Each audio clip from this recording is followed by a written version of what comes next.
तो शनिदेव जी के साथ गणेश जी के जितने भी एनकाउंटर हुए या फिर जो भी उनके साथ हुआ उसमें सबसे ज़्यादा फेमस यही स्टोरी है।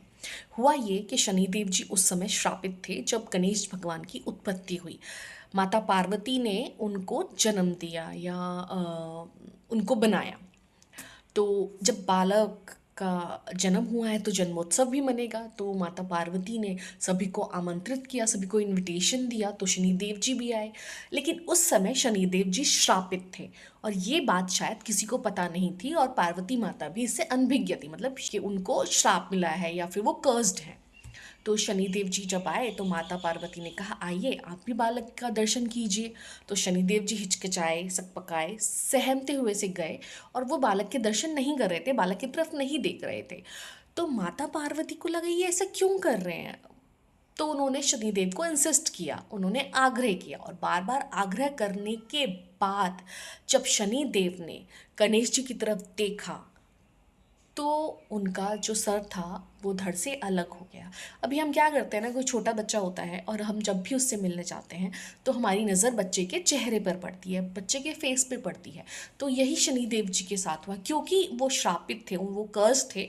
तो जो बालक का सर था वो धड़ से अलग हो गया और जब बालक का सर धड़ से अलग हो गया तो माता पार्वती विलाप करने लगी। शिव भगवान भी दुखी हो गए कि ये क्या हुआ, लेकिन वो शनिदेव जी को भी कुछ नहीं कह सकते थे क्योंकि वो श्रापित थे। उनकी माता पार्वती विलाप करने लगी कि मेरे पुत्र को का तो सर धड़ से अलग हो गया, अब मेरा पुत्र तो चला गया, मैं क्या करूँगी।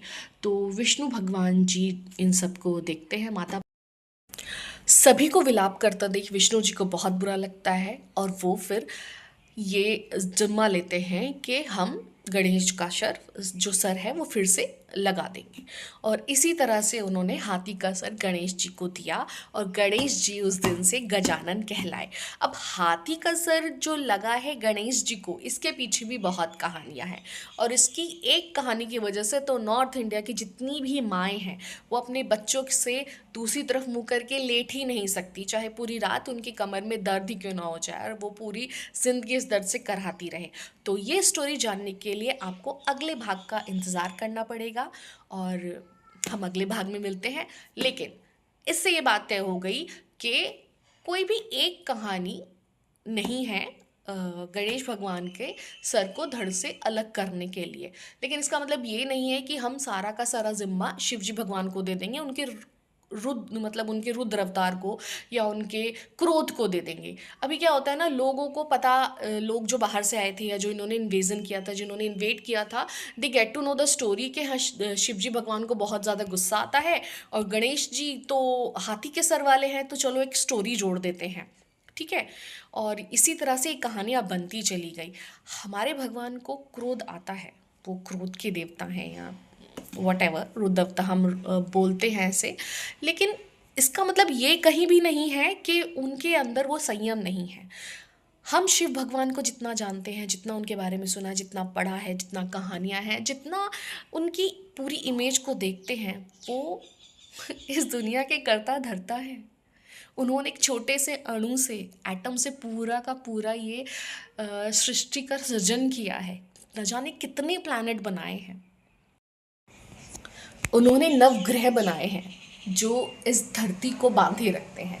हमारी धरती उनसे बची हुई है। कितनी साइंस, कितनी फिजिक्स, कितनी टेक्नोलॉजी लगी है, उन्होंने कितना कुछ बनाया है और वो गुस्से से गणेश जी का सर धड़ से अलग कर देंगे। No, this is not possible. तो गणेश जी को हाथी का सर कैसे मिला, इसके लिए आपको अगले भाग का इंतज़ार करना पड़ेगा। सोचिए, अगर यही स्टोरीज, हमारी हिस्ट्री, हमारे फैक्ट्स हम मिथ्स के साथ जोड़कर बिना सोचे समझे, बिना एनालाइज किए, बिना अपने देवताओं का, बिना अपने जो भी हमारे परम परमेश्वर हैं उनका, उनके सम्मान को एक तरफ रखते हुए ये स्टोरी इसलिए सुना देंगे क्योंकि बहुत पुराने टाइम से चलती आ रही हैं, तो नई जनरेशन पे क्या इफेक्ट पड़ेगा। ये वो जनरेशन है जो कभी भगवान को मानती है, कभी नहीं मानती है। कभी उसके लिए साइंस इम्पॉर्टेंट है, कभी टेक्नोलॉजी, कभी साइंटोलॉजी इम्पॉर्टेंट है। तो दे आर लाइक दैट। वो उनको यही लगेगा, अरे मतलब उनको कोई भी बहका सकता है और ऐसा हुआ है, बहकाया है लोगों को, तुम्हारे देवता तो ऐसे हैं, तुम्हारे शिव तो बहुत क्रोधित हो जाते हैं, किसी को भी वरदान दे देते हैं और वो तो क्रोध में कुछ भी कर देते हैं, देखो उन्होंने अपने ही बच्चे का सर धड़ से अलग कर दिया। आई मीन बिना सर पैर की बातें। और तभी तो ये सब हुआ है, लेकिन अभी हमें इस सबको रोकना है। रोकने के लिए हमको अपने नई जनरेशन को फैक्ट्स, ट्रू स्टोरीज बतानी पड़ेंगी, और ट्रू स्टोरीज के लिए हमारा ट्रू स्टोरी जानना बहुत ज़रूरी है। तो ऐसी ही स्टोरी लेके आते रहेंगे, और आगे के पार्ट जानने के लिए हमसे जुड़े रहिए। Thank you. ओम नमः शिवाय। श्री गणेशाय नमो नमः।